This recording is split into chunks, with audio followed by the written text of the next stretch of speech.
गुस्सा आएगी तो अत्याचार, हिंसा, इसके सिवा और कुछ। अपना रजिस्टर कभी पढ़ के देखो, अपने रजिस्टर को तो देखोगे नहीं कि अपने जीवन के रजिस्टर में हमने क्या क्या आचरण किए हैं। ये सबको देखना चाहिए। ये बात समझने की है, थोड़ा कड़वाहट जरूर है कि हम सब तत्काल भगवान को दोष देने लगते हैं, लेकिन भगवान चीख चीख के वर्णन कर रहे हैं, ऐसा मत करो इसका परिणाम ये है, ऐसा करो इसका परिणाम ये है। तो जो कह रहे हैं करो वो तो हम कर नहीं रहे, जो कह रहे हैं नहीं करो वो हम कर रहे हैं। तो उसका जब परिणाम आता है तो हम भगवान को कोसते हैं। बंबूल बोओगे तो उसमें दाग छुहारा नहीं लगेंगे, कांटे ही लगेंगे। पापाचरण करोगे तो उसका परिणाम दुख ही आएगा। पुण्य करोगे तो सांसारिक सुख मिलेगा, भजन करोगे तो पाप पुण्य दोनों से ऊपर उठकर भगवदानंद को प्राप्त होगे। कामना में तदाकार ना होने पावे तब तक बचा जा सकता है। जहां तैयारी बनी सुख भोग की और राजी हो आपने दस्तखत कर दिए, अब आपको भगवान ही बचा सकते हैं, दूसरा कोई नहीं। उस समय भगवान ही कोई ऐसी लीला कर दे तो बच सकते हो, अन्यथा नहीं बच सकते। तदाकार होना साधक का सर्वनाश हो जाना है। काम में तदाकार होना। 1 2 4 बार अगर आप ऐसी अवहेलना करेंगे तो आपका साथ देगा आपका हृदय और जलेगा, धिक्कार करेगा, बार बार कहेगा गलत है, कान पकड़ेगा, अब की बात नहीं। आगे बढ़ गए, ज्यादा मलिन हृदय हो गया तो आनंदित हर्षित होने लगेगा, आज ये भोगा कल वो भोगूंगा, और वो पापाचरण में हर्षित होकर आगे बढ़ जाता है। ये बहुत बुरी स्थिति है। जब तक साधक का हृदय धिक्कार देता है तब तक तो निकलने के चांस रहते हैं कि गलती को गलती मानता है और बार बार कहता है अब नहीं करूंगा। वो विवश होकर गलती हो रही पर वो कह रहा नहीं करो, ये निकल जाएगा, आज नहीं तो कल निकल जाएगा। लेकिन जो राजी हो गया है, जिसने इस महान पाप को, अवगुण को गुण मान लिया है, निकलने की संभावना नहीं, क्योंकि तदाकार होकर उसी में लग गया। तथा तेने दमावृतम, कामना और इसकी ये 3 अवस्थाएं हृदय में आती हैं।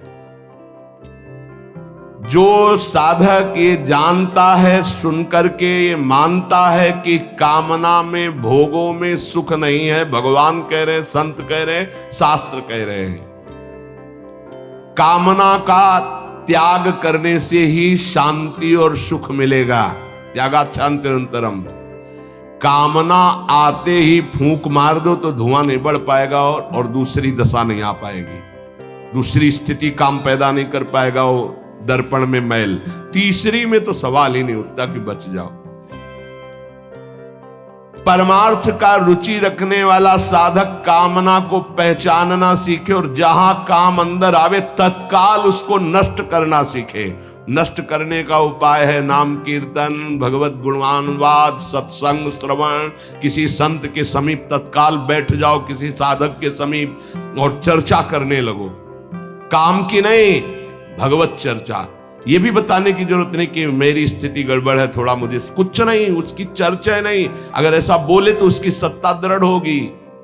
शांत, थोड़ा मन विक्षेप में आया, ऐसा लगा कि आपसे वार्ता करें तो थोड़ी देर आप सुनाइए, गोपी गीत सुनाइए, आप चतुराशी जी का थोड़ा कुछ, आप कुछ प्रभु के विषय में कोई सिद्धांत की चर्चा, सत्संग लगा दीजिए, सत्संग सुनने लगिए, एकांत से हट जाइए, बाहर मैदान में आ जाइए।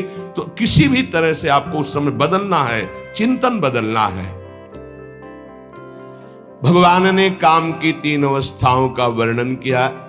ये वर्णन करना केवल आपको पहचान बताने के लिए है। कामना शब्द बोलने में देर लगती, बढ़ने में देर नहीं लगती। इतनी तीव्रता से वो प्रथम से दूसरी, दूसरी से तीसरी और वो क्रिया में उतार देगा। इसीलिए हानि हरिवंश के नाम अंतर पड़े, लाभ हरिवंश उच्चरत वाणी। नाम चल रहा है तो विवेक ठीक है, वो बचा लेगा आपको। कामना के बढ़ने में देर नहीं लगती। कामना बढ़ने पर फिर कोई विचार की गुंजाइश नहीं रह जाती, अनर्थ परंपरा चल पड़ती है।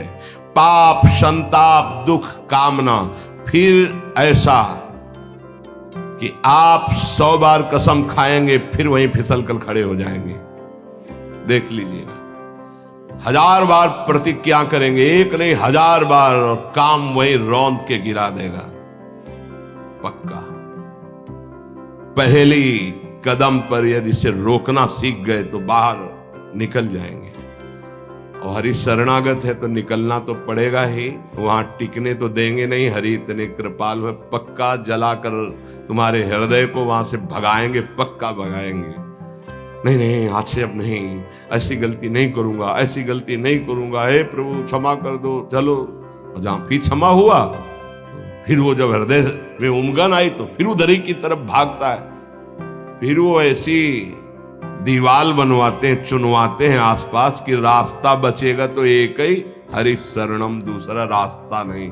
इसीलिए भगवान का आश्रय लेकर भक्ति करने वाला उपासक बहुत जल्दी विजय प्राप्त कर पाता है इन विकारों पर, अन्यथा मार के गिरा देते। बहुत बड़े विजयी योद्धा हैं, काम, क्रोध, लोभ, मोह, मद, मत्सर। हरि बचावे, वैसे कहा भी है हरि ने कि मामेवे प्रपद्यन्ते माया में ताम तरन्ति, मेरी शरण में आ जाओ तो बच जाओगे। समस्त दोषों का नाश, समूल काम का नाश, समस्त संबंध विच्छेद, एकमात्र भगवान का आश्रय लेकर भजन करने से होता है। घबराना नहीं। प्रार्थना है अपनी तरफ से, 1000 बार फिसल जाए तो 1001 बार भी हिम्मत रखें, पड़े ना रहें। आखिरी श्वास तक हम बाजी जीतने की कोशिश करेंगे, क्योंकि ये खिलाड़ी किसी और के नहीं, हरि के ही हैं। ये काम, क्रोध, लोभ, मोह, मद, मत्सर किसी और की सामर्थ्य से सामर्थ्यवान नहीं, मेरे स्वामी की ही सामर्थ्य से सामर्थ्यवान है। जिस दिन हमारा अहम धूल धूसरित हो जाएगा तो 1000 के बाद भी हम उन पर विजय प्राप्त कर लेंगे। इसलिए किसी भी स्थिति में कोई भी उपासक निराश तो होवे ना। प्रशंसनीय वो है जो इस समय विकार से लड़ रहा है, हर विकार को रौंद रहा है और अपने हृदय की मलिनता को सामने रख रहा है। कौन है हृदय की मलिनता को रखता है? प्रशंसनीय वो है इस समय जो अपने जीवन को संभाल ले। भगवान की असीम कृपा है उन उपासकों पर जो यौवन अवस्था को पवित्र करके चला रहे हैं। सातरति सातरति सा लोकांतारति, आप प्रभु के लिए इतनी जलन सह रहे ना, वो बहुत कृपाल है, वो देख रहे, एक एक सेकंड का हिसाब होगा। आप लोग ऐसा ना समझे कि आप जो कष्ट सह रहे हैं, आप जो जल रहे हैं, आप जो बेगों को सह रहे हैं, तो इसका कोई परिणाम नहीं। भगवान बिक जाएंगे, ध्यान रखना।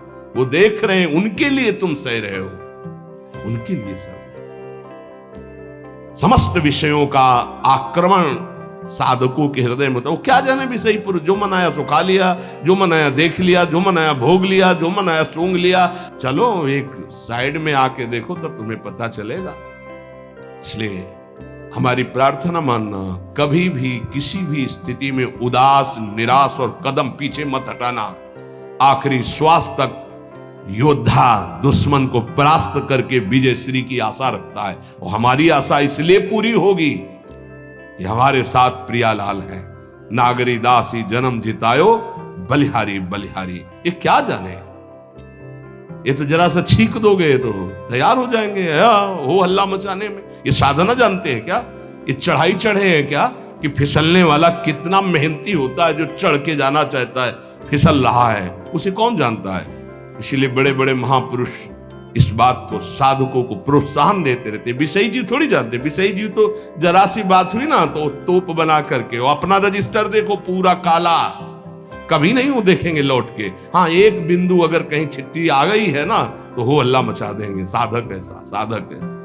1000 बार परास्त होने पर भी हमारा वो उदासीपन नहीं आना चाहिए, निराश नहीं होना चाहिए। चूक गए, इस बार भी चूक गए, आगे बढ़ेंगे, रौंदेंगे हम हरि नाम के बल से। हरस हरि नाम जपत जय, निराशा नहीं आनी चाहिए अंतिम श्वास तक, क्योंकि युद्ध किसी साधारण से नहीं हो रहा। भगवान की शक्ति से संपन्न ये षड विकार हैं, कोई छोटे मोटे भगवान के पुत्र बने जाकर कृष्णावतार में। प्रद्युम्न कौन है? कामावतार, साक्षात काम प्रद्युम्न के रूप में अवतरित हो, भगवान के पुत्र रूप में। ये भगवत शक्तियों से संपन्न है। तो भक्त के ऊपर क्यों आक्रमण करते हैं? उसके अहंकार का नाश करने के लिए, शरणागति पुष्ट करने के लिए। यह अनुभव की बात कह रहा हूं।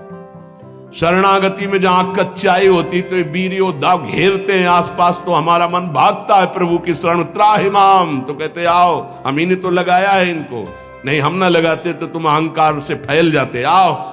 सच्ची कह रहे हैं, ये काम क्रोध लोभ हमारे बड़े सहायक हुए।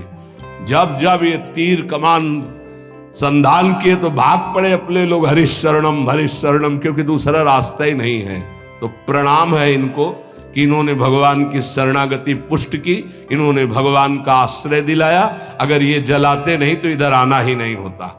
और ये भगवत शक्ति से संपन्न बच सकता है तो भगवत शक्ति संपन्न ही बच सकता है, दूसरे की सामर्थ्य नहीं। हजारों बार यदि हारेंगे तो हमारे अंदर कहीं अहंकार है, इसलिए नहीं। अहंकार रहित पर इनका कहीं किसी भी तरह का प्रभाव नहीं होता।